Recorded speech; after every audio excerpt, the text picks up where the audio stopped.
Hello, this is Orithram Das from WeCare EduTech. Today I will be discussing the topic of angle of deviation and prism angle of a prism. This topic includes the picture of a prism. And first of all, we have to know what is prism. Then we can talk about the angle of deviation and prism angle. Okay, so let's start. This is a prism, you can see, and we have to know about prism. What is prism? Prism is nothing but a refractory medium in which light enters, it gets refracted and goes out. So, it is a transparent medium also. Okay. Now let's get into the topic. This is the prism. This is A. This angle A, this angle is called angle of prism. Prism angle. Okay. See, a light or a ray of light enters from the point P on the body of the prism, and after that it gets refracted. See, according to the law of refraction, we know that if light enters from a rarer medium to a denser medium, then light gets refracted towards the normal. Okay. Now, see, this is a normal drawn, 90 degree to the surface of the prism. Okay, and light enters, that is incident ray. This is an incident ray coming from point P on the surface Q of a prism. So, this is air medium and this is glass. So, the denser medium is glass and the rarer medium is the air. So, light will come from here and the path should be this. That light is coming and going through like this.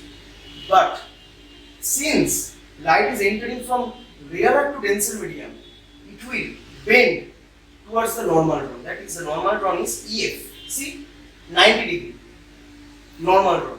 So the actual path of the light should be this, but it is bending towards this point. This is the refraction. Again, when the light is emerging, that is, according to the law of refraction, we know that if a light ray passes from a denser medium to a rarer medium, then it will go away from the normal drawn. In this case, the normal drawn is GF or FG. Okay? And this is the light ray QR. It is in the glass prism, which is denser medium, and it is going out to a rarer medium. Okay? And see, this is the normal drawn FG. It is, see, this is a light ray. It should go like this in a straight line, but it is refracting. It is bending outwards from the normal drawn, and the emergent ray is RS. Okay? Okay. So let's come to the point about the notations. This is I1. Okay? I1 is what? Angle of incidence. Because incident ray is coming. Incident ray is falling on the prism, that is, the angle produced with the normal drawn is incident angle or the angle of incidence, which is denoted by I1. What is A? I have previously mentioned that A is the angle of prism. This is delta, and we have to find this angle of deviation. This is called delta.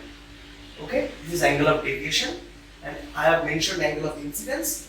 Now comes I2. What is I2? I2 is emergent angle or the angle of emergence, because see RS, the ray RS is an emergent ray. That is, light is emerging out from the prism. That is why the angle formed by the emergent ray with the normal drawn is I2, which is angle of emergence. Okay? And see, this is R1 and R2.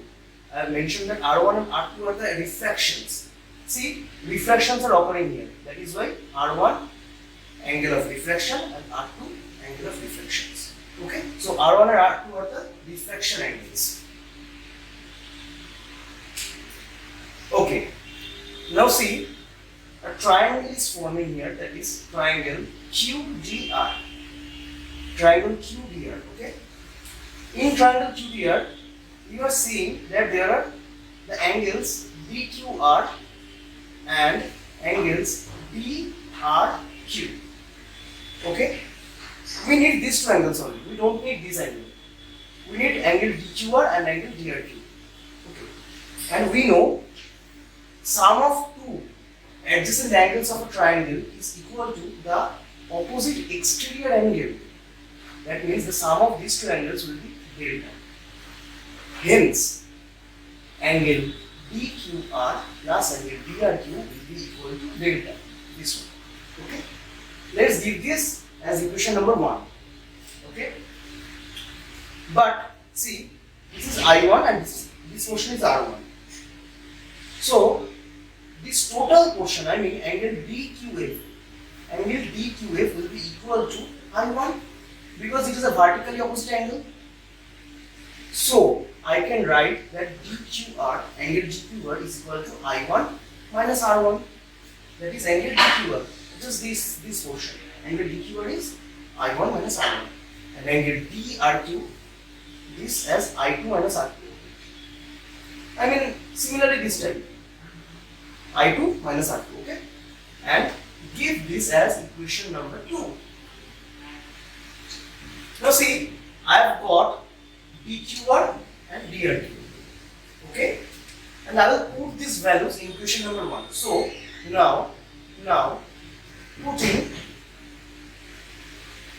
equation 2 in equation 1, we get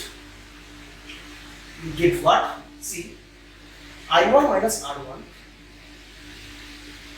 plus I2 minus R2 equal to delta. Okay.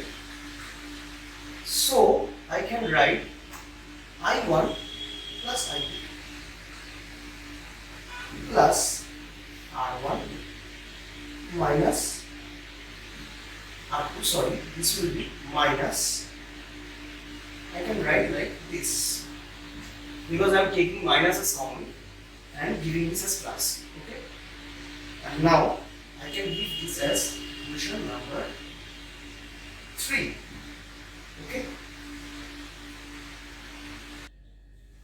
Yeah, now I am coming to one quadrilateral. See, quadrilateral AQFR, this portion AQFR, okay?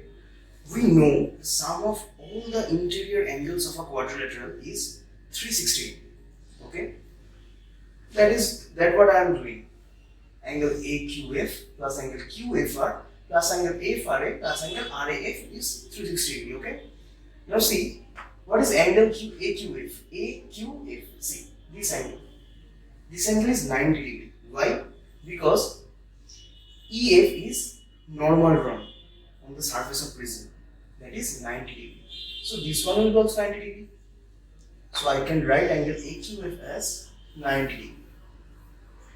Now angle QFR. What is QFR? See, QFR. We have to find out this angle. So we will give this as angle QFR plus angle FRA. What is FRA? Same 90 degree because FG is normal drawn. This will be 90 degree. Hence this will be also 90 degree. So angle FRA is 90 degree. Now see RAF. I have told that A is angle of prism. So I will keep this as A. So this will be 360 degree. Okay. Now see, angle QFR plus 180 degree, adding this 90 degrees, plus A is 360 degree. Or angle QFR is equal to 360 degree minus 180 degree minus A. Okay, so you can come into this equation that angle QFR is equal to 180 degree minus A. and this will be our equation number 4. Okay, so what we have got, angle QFR is equal to 180 degree minus angle of prism. Okay.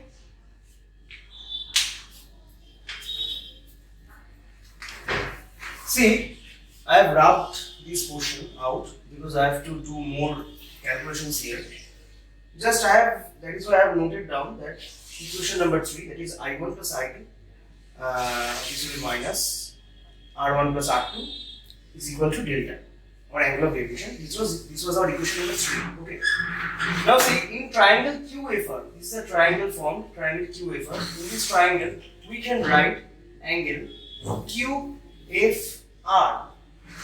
plus angle FRQ plus angle RQ is equal to 180 degree. Is equal to 180 degree. Okay. And see, why am I writing this? Because we know the sum of the interior angles of a triangle is always equal to 180 degree.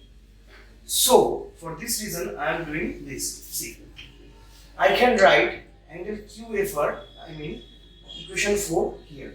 That is, angle QFR is equal to 180 degree minus A. Okay, plus, what is FRQ?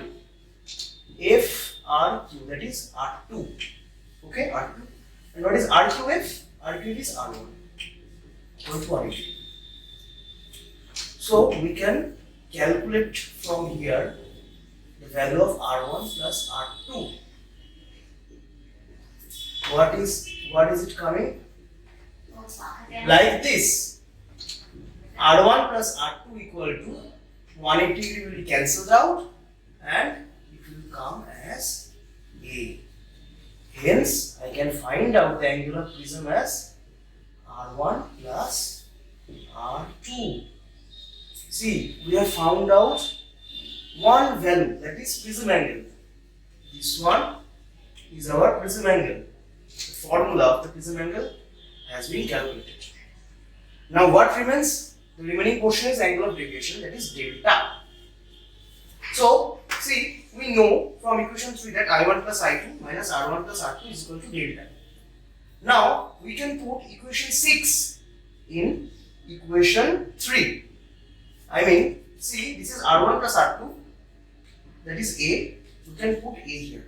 So, putting equation 6 in equation 3, we get what? I1 plus I2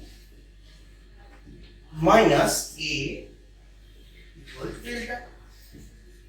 So I can write delta equal to I1 plus I2 minus A. Here comes the formula or the value of angular deviation of the prism. That means we have now totally completed the value of angle of deviation and the prism angle of the prism.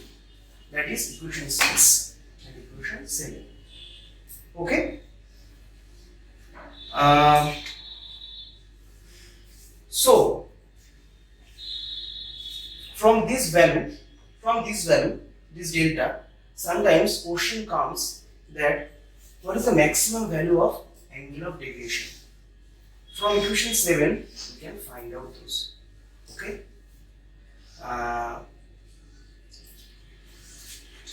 Here it goes.